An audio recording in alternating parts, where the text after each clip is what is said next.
நன்றி மறந்த கொளத்தூர் தொகுதி வாக்காளர்களே,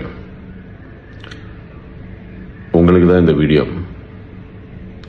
நீங்கள்லாம் மாற்றத்தை கொண்டு வரேன்னு சொல்லி யாருக்கு ஓட்டு போட்டிருக்கீங்க தெரியுமா? ஒரு ரவுடி விஎஸ் பாபு. இங்கே பல பேர் விசில் சின்னத்துக்கு ஓட்டு போட்டவங்க தன்னோட எம்எல்ஏ கேண்டிடேட் யார், அவங்களோட பின்புலம் என்ன, எதுவுமே தெரியாமல் நீங்கள் ஓட்டு போட்டுட்டீங்க. போட்ட பிறகு இன்னைக்கு தமிழ்நாடே ஒரு மயான அமைதி. நான் ஒரு ஓட்டு ஏதோ போட்டேன், தெரியாமல் போட்டேன், ஐயோ என்ன இப்படி ஆகிப்போச்சு. அது குறிப்பாக கொளத்தூரை பொறுத்த வரைக்கும் நீங்கள் ஓட்டு போட்ட ரவுடி விஎஸ் பாபு, அவர் மேலே எத்தனை எஃப்ஐஆர் கேஸ் இருக்குது தெரியுமா? ரவுடி விஎஸ் பாபு 18 குற்ற வழக்குகள், 18 எஃப்ஐஆர். ரவுடி பாபு அவன் தொழில் என்ன தெரியுமா? கந்துவட்டி, ஃபைனான்ஸு, வட்டி கொடுறான். அவனால் எத்தனை குடும்பங்கள் சீரழிஞ்சு, எத்தனை தாய்மார்கள் சீரழிஞ்சிருக்காங்க தெரியுமா? ஆனால் தன் மீது 18 எஃப்ஐஆர் வழக்குகளை பின்புலமாக கொண்ட அந்த ரவுடி விஎஸ் பாபு தன்னோட பிரமாண பத்திரத்தில் தான் பிறந்து இது நாள் வரை தன் மீது ஒரு எஃப்ஐஆர் வழக்கு கூட பதியவில்லை என உண்மைக்கு மாறாக ஒரு பொய்யான பிரமாண பத்திரத்தை தாக்கல் செய்துள்ளார். இதை இந்திய தேர்தல் ஆணையம் உடனடியாக பரிசீலனைக்கு எடுத்துக்கொள்ள வேண்டும். இது மாதிரி ஒரு கிரிமினல் தன்னோட வழக்கு பின்விவரங்களை மறைத்து இந்தியாவே திரும்பி பார்க்கக்கூடிய, ஏன் ஆசிய கண்டத்திலே ஒரு தலை சிறந்த முதலமைச்சராக விளங்கிய அன்புக்குரிய திராவிட தலைவன் அவர் செய்த சாதனைகளை கொளத்தூர் மக்கள் எண்ணி பார்க்காமல் இந்த ரவுடி பாபுக்கு, இந்த ரவுடி பின்புலம் கொண்ட கட்ட பஞ்சாயத்து ஃபைனான்சியர் 18 வழக்குகளை பின்புலமாக கொண்டு அதை மறைத்து தேர்தலில் நின்ற பாபு மீது இந்திய தேர்தல் ஆணையம் அந்த பிரமாண பத்திரத்தை மறு ஆய்வு செய்ய வேண்டும். இது ஒன்று. அடுத்த முக்கியமான விஷயம், ராயபுரம் தொகுதி தாவேகா எம்எல்ஏ விஜய் தாமு.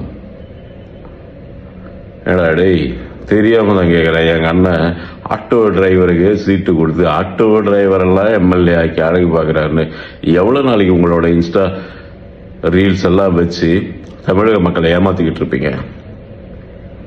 இதெல்லாம் கண்டும் காணாமல் ஒதுங்கி போனதோட விளைவு.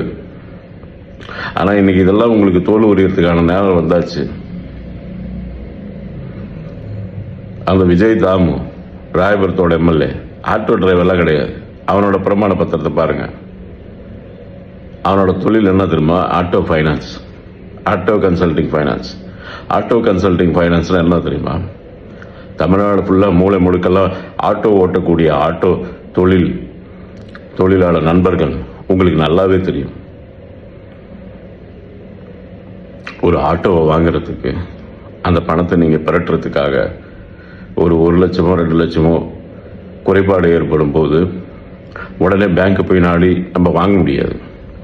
இந்த மாதிரி ஆட்டோ கன்சல்டிங், ஆட்டோ ஃபைனான்ஸ், ஆட்டோவுக்கு வட்டி விடுற இது மாதிரி 2ஆம் கட்ட ஃபைனான்சர்கிட்ட போயிட்டு வேற வழி இல்லை சொல்லி நம்ம வீட்டு பத்திரம் அவன் நீட்டுற இடத்துல எல்லாம் கையெழுத்து போட்டு பணம் வாங்கிட்டு அதுக்கப்புறம் அவன் வட்டிக்கு மேலே வட்டி போட்டு அந்த வட்டி கட்ட முடியாமல் ஒரு நாள் ஆட்டோ ஓட்டி அந்த 500 1000 வீட்டில் கொண்டு போய் தன் மனைவியோட சேர்க்கறதுக்குள்ள இவன் கண்ணில் மாட்டினோன்னா அதை பிடிங்கி எடுத்துருவானு சொல்லி ஒவ்வொரு ஆட்டோ தொழிலாளரும் பயந்து வாழக்கூடிய அந்த சூழலை உருவாக்கக்கூடிய இந்த கேடுகட்ட 2ஆம் தர நபர் தான் இந்த விஜய் தாமு, ஆட்டோ ஃபைனான்ஸ் விடுறவன்.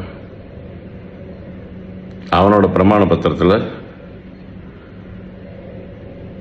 30 லட்ச ரூபா மதிப்புள்ள இனோவா கிறிஸ்டா கார் வச்சிருக்கான்றான். ஆட்டோ ஓட்டுற நண்பர்கள்ட்ட நான் கேட்குறேன், தமிழ்நாடு ஃபுல்லாமே யாராவது உங்களில் ஒருத்தர் சொகுசான luxury Innova car, Innova Crysta வச்சிருக்கீங்களா? அவன் ஆட்டோ டிரைவரே கிடையாது. ஆட்டோ வாங்கக்கூடிய அந்த ஏழை தொழிலாளர்களுக்கு கந்து வட்டி கொடுக்கக்கூடிய ஒரு ஆட்டோ ஃபைனான்சர் அவன். ஏன் இப்படி போலியான ஒரு பிம்பத்தை உருவாக்கி என் அண்ணன் பாரு ஆட்டோ டிரைவருக்கே சீட்டு, ஆட்டோ டிரைவர் வாழ்க்கையை அழிக்கக்கூடிய ஒரு ஆட்டோ ஃபைனான்சருக்கு சீட்டு கொடுத்துருக்கான்டா டெய். மூணாவதா அதோட இன்னொரு முக்கியமான விஷயத்துக்கு வரேன். மூணாவது கேண்டிடேட், மூணாவது விக்கெட். மொத்தம் 234 தொகுதியில் இருக்கிற மொத்த ஹிஸ்டரி எடுத்துக்கிட்டு இருக்கா. மூணாவது, ஹலோ மிஸ்டர் விஜய், உங்க நண்பர் தூத்துக்குடியில் கேண்டிடேட் இன்னைக்கு ஆளே இல்லை சொல்லி நீ மெட்ராஸ்லேருந்து அனுப்பிச்சு வச்சு தூத்துக்குடியில் போய் சொகுசு லாட்ஜில் தங்கிட்டு 20 நாளில் வேட்புமனு தாக்கல் பண்ணி பிரச்சாரத்துக்கும் போகாம லாட்ஜில் சரக்கை போட்டு படுத்துட்டு கவுண்டிங் அன்னைக்கு ஜெயிச்சுட்டு எம்எல்ஏ சர்டிஃபிகேட் வாங்கிட்டு வந்த ஹலோ மிஸ்டர் ஸ்ரீநாத், வணக்கண்டே. உனக்கு தான்.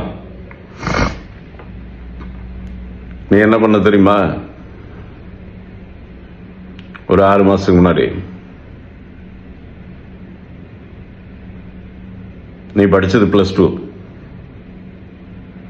ஆனா BTech IT engineering graduation certificate நீ எவ்வளவு ரூபாய்க்கு டூப்ளிகேட்டா உன் பேர்ல சர்டிபிகேட்டை வாங்கி யார் மூலயமா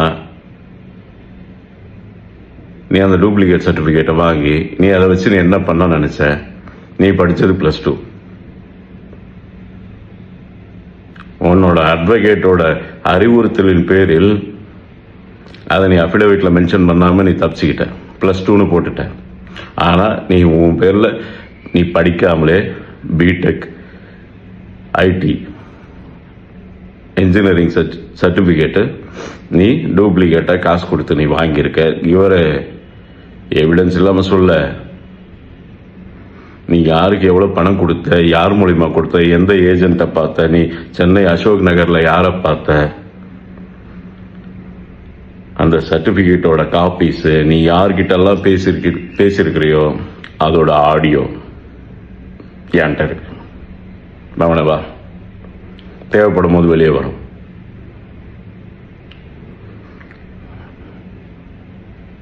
நீங்க ஒருத்தனும் யோகியம் இல்லை. 10 நாள் இன்ஸ்டாகிராம தடை செஞ்சா டிக்டாக் ஆப் தடை செஞ்ச மாதிரி இன்ஸ்டாகிராம 10 நாள் தடை செஞ்சா போதும்.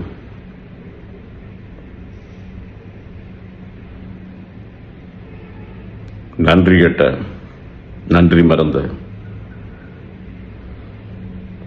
நல்ல உள்ளங்களுக்கு நன்றி.